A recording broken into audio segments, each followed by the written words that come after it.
Do you believe in love at first sight or that first impressions matter? Well, there must be a reason why people think that the first interaction that you have with someone or something is, if not the most important thing, held in high regard at the very least.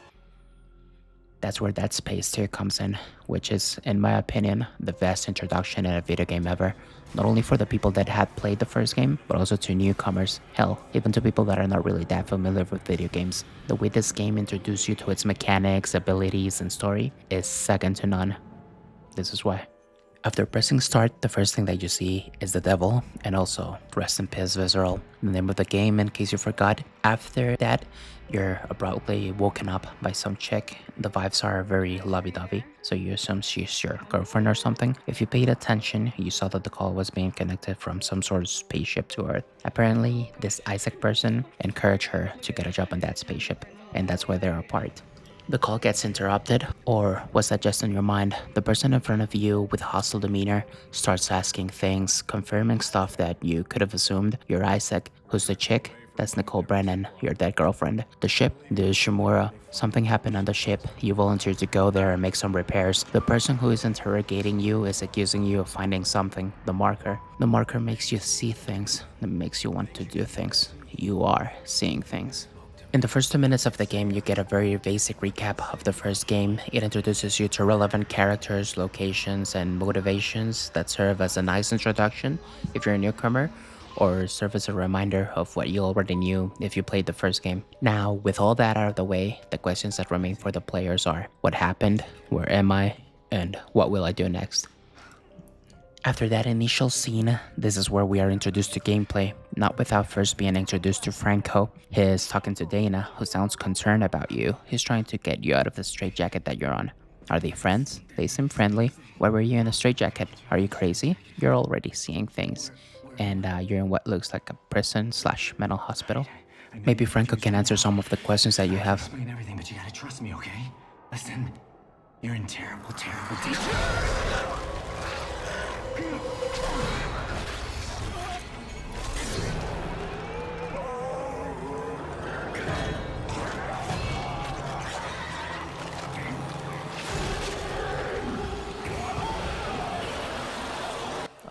Never mind.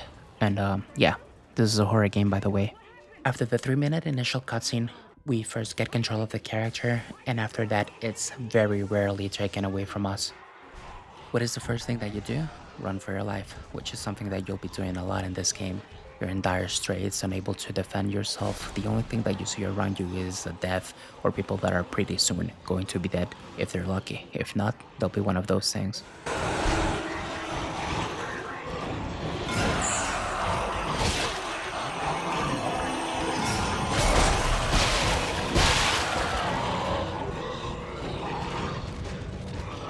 You're wounded but alive. Now that you've got a second to breathe, you notice a red flashing light on your back. What does it mean? There are more important things right now, so you press forward. You reach a closed door. How do you open it? If you're close enough to it, it asks you a question. Open? You interact with it, and it does. After turning a corner, you see armed gunmen dressed in some sort of military gear. Finally, someone that can help me. Okay, never mind. Again, something straight out of Alien took them down. They are armed. Maybe they'll be alright.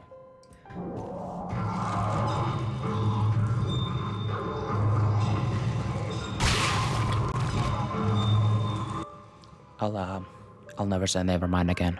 To all project personnel, I want the key subjects terminated and the facility scrubbed. This is not a drill. Tightman out. You continue walking. Over the PA, you hear someone called Tideman. He seems to be in charge, and he wants the key subjects terminated. Seeing the reaction that those guards had before, you must be one of the key subjects. You get to the observation room, and a video starts playing. To get to the other side of the room, you have to go above the rooms that you were held in before. The eye's looking much better today, yes, don't you think? You see the aftermath of what happened. People are now either corpses or one of them. I don't think I'm ready. I don't think I can take another session out there. First thing tomorrow. You start paying attention to the video. Nolan Strauss is the person being questioned now. They want to know what he saw. He saw something. It was black. Deep black and glowing red with symbols. Symbols whispered to me. That sounds awfully familiar. He's talking about the marker. Why do they want it? What does it do?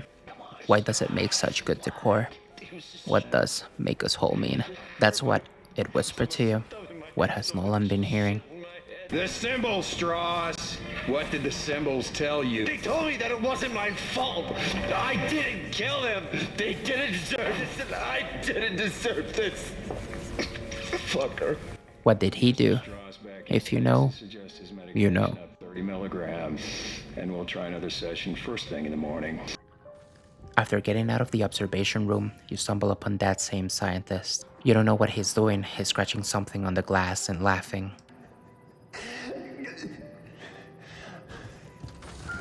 As you approach him, he lunges at you, starts threatening you with a scalpel. Come on, man. Patient 4. I remember you. Tied him and said we all the key subjects need to be eliminated. Listen, terminated. Which one more? Listen to me, man. What matters? Listen to me! Matter? We can both get out of here. Just cut me out of this straitjacket. No one's getting out of here alive. Don't do it.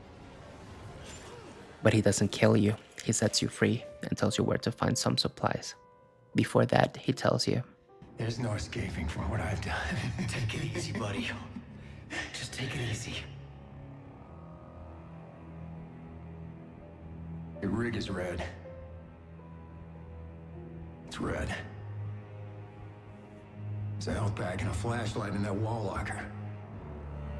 You should grab them. Go ahead. Take it. I won't be needing it anymore. after getting your supplies and learning how to use them, you turn around and see the scientist as he says, Gonna burn for what we did to you. he brings the scalpel to his neck and takes his life in front of you. What did they do to you? Was it something so bad that dying is the only possible retribution? There's no time for questions right now. You're receiving a call from Dana. Clark!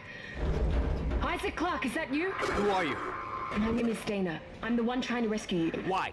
What's going on? You're suffering from a unique form of dementia, Isaac. Something you contracted on Aegis 7. How do you know that? How do you know all this about me? She says that you're sick with some sort of dementia that you contracted on Aegis 7. She seems to know a lot about you, and apparently she wants to help. So between her and Tideman, who we know that does definitely want to kill you, you choose her.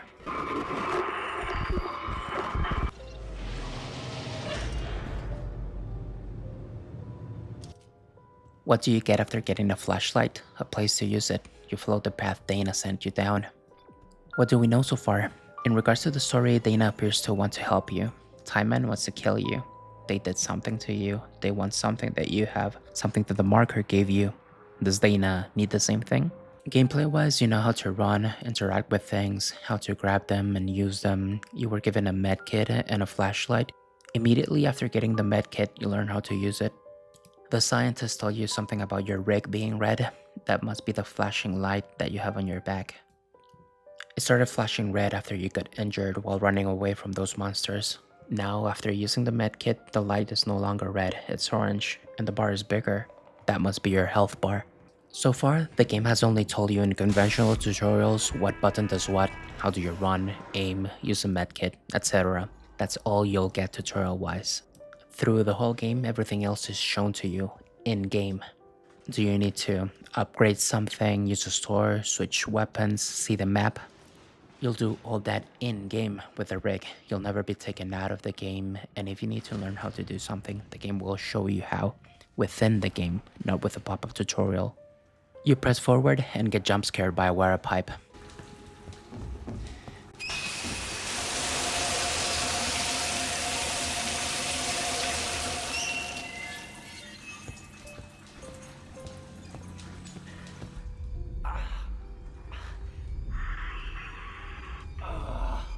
After that, you get jump scared by your own imagination.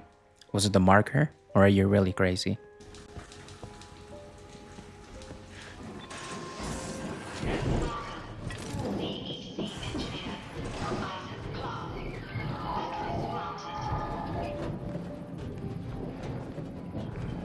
After entering a vent using one of those monsters, luckily it found a victim elsewhere. You aren't safe anywhere. You are safe in vents, but you don't know that.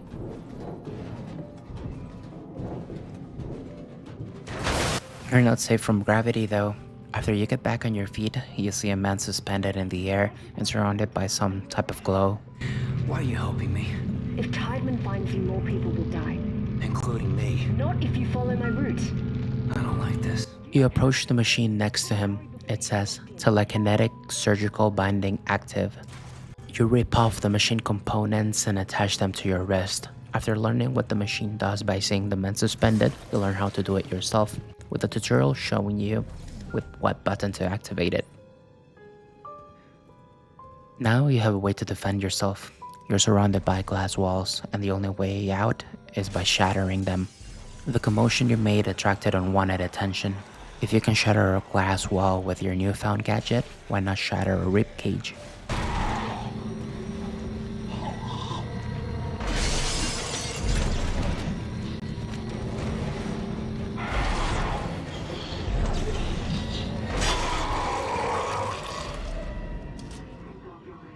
That wasn't that bad. So you continue. In the next room, there are also enemies waiting for you. The first thing that you see is a rack. After you throw it at a monster, it shatters into pieces. And the pieces are conveniently shaped in a way that looks like if thrown at you by the pointy end, it would hurt.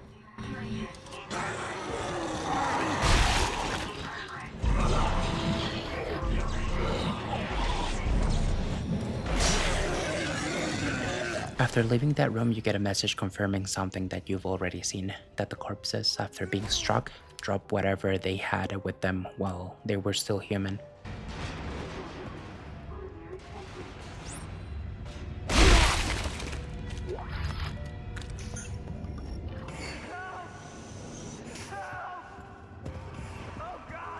Continuing on your journey, you hear cries for help. Rushing towards the voice, you see someone on an operating table. Are you a doctor? He says. No, but a mortician would be more appropriate in your situation. Are you a doctor?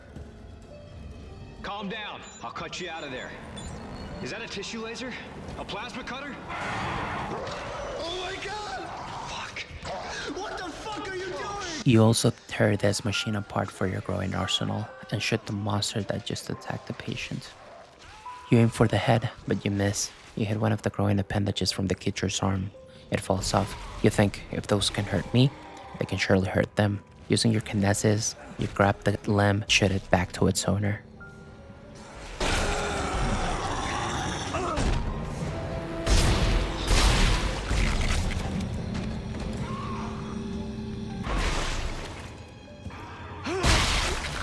You also dispose of an ex-patient that was attached to a stretcher.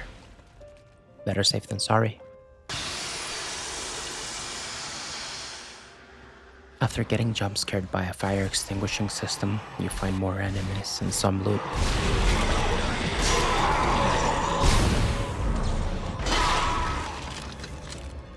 In a room you enter, there's a corpse on the ground with a voice clip playing from their rig.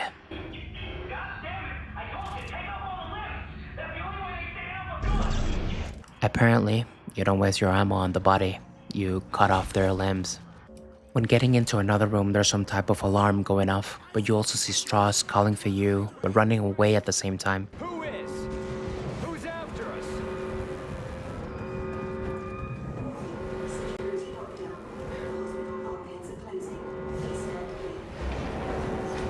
You get separated from him.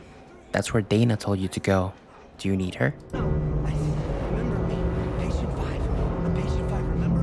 Do you remember? Dana, your fucking route didn't work. There was a security lockdown. I told you to hurry. How'd you miss it? Look, I don't need your help. Fine. Let's see how long you last without.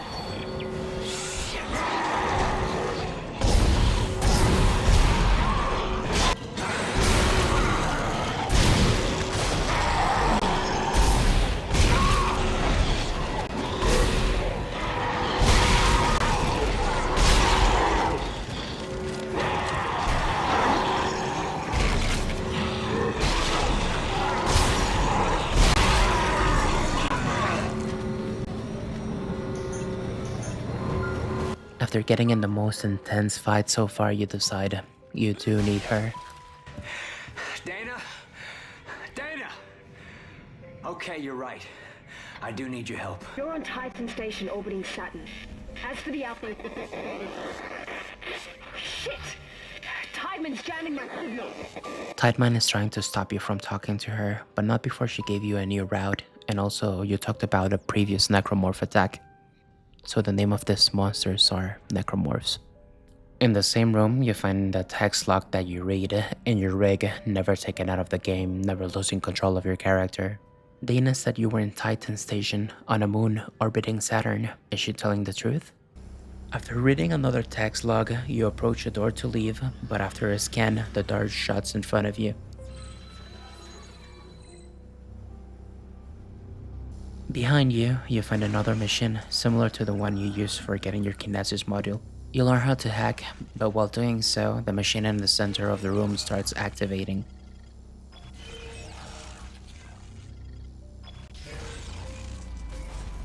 At the same time, a necromorph starts rushing towards you. The machine stops the necromorph's lunge, and you learn how to use stasis. Now you can freeze the door before it closes. While you use stasis, you notice something on your back with a C shape. After using it, half of the C gets consumed, and there's another device on the wall that says stasis recharge.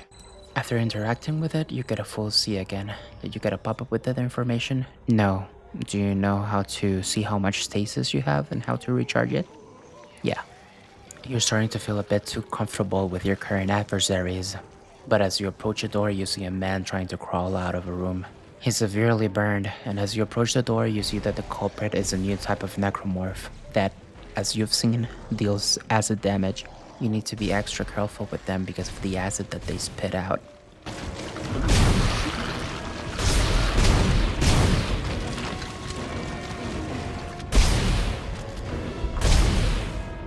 In the same room, you see a glowing purple light. As you approach it, your rig tells you that it's a power node, accompanied by a special message. You don't know what it does yet, but it must be important. In the elevator, you see Nicole again.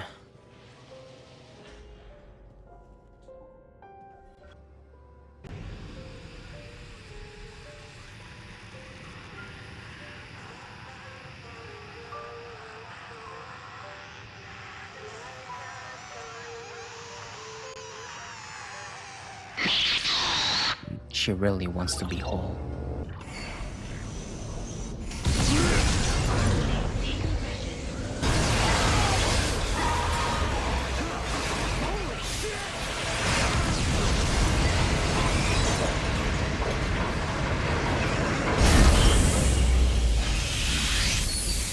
Okay, you're definitely in space. After nearly being sucked out into the vacuum of space, you see a familiar shape on the ground. Being suspicious paid off because after poking it with a stick, you see that the necromorph was only playing dead.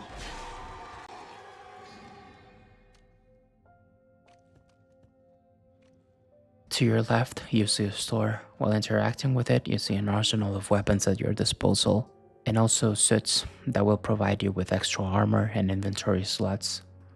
You decide to go for the suit that better suits your playstyle, since they all have different bonuses.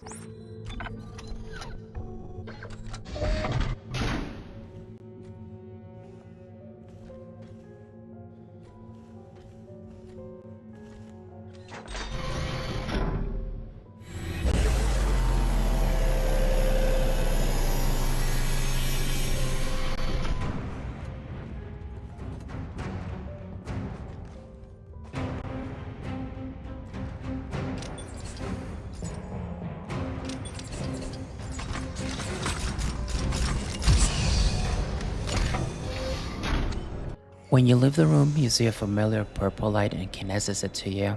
It was another power node. Before we go into the next section, I'm gonna cheat a little bit and tell you about a small section in chapter 2.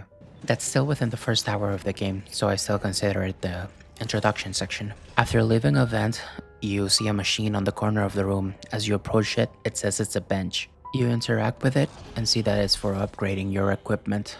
This is where you use the power nodes. You can upgrade your weapons, rig, and stasis module. After spending all your nodes, you go to the hall that's in front of you.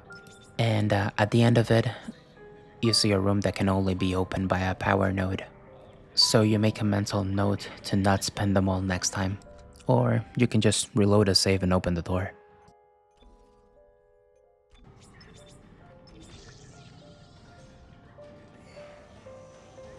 Picking up from where we left off, the reason we were able to advance is because the suit we put on gives us the ability to survive in space, and you sure can't do that with the jammies that we had on previously. We get to the next room and we see a big open space, some columns, and a bunch of resource boxes on the floor. This can only mean one thing, but we're prepared for it. As you approach the crashed spaceship, a giant necromorph jumps from behind it and starts leaping towards you. Don't get too nervous, you've done this before. You know what to do. Cut off their limbs. Plus, you have stasis. And you ran out. Don't worry, there was a recharging station on the other side of the room.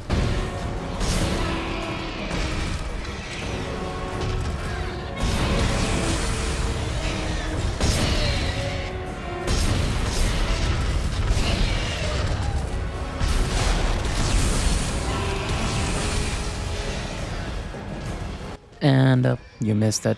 Let's do another lap and try again. Good, you managed to take off one of his arms. At least now he can't leap, he can only crawl. A very quick crawl.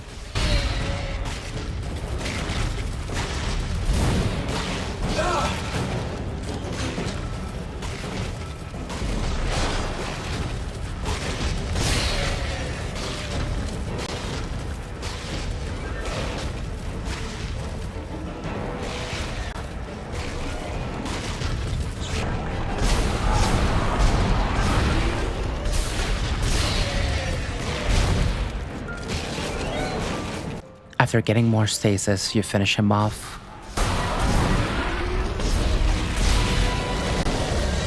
And some loot comes out of it.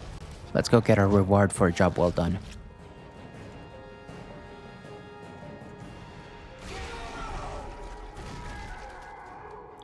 Okay, now let's go get our reward for a job well done. I'm out of the hospital. Okay, the tram station is just beyond the apartment.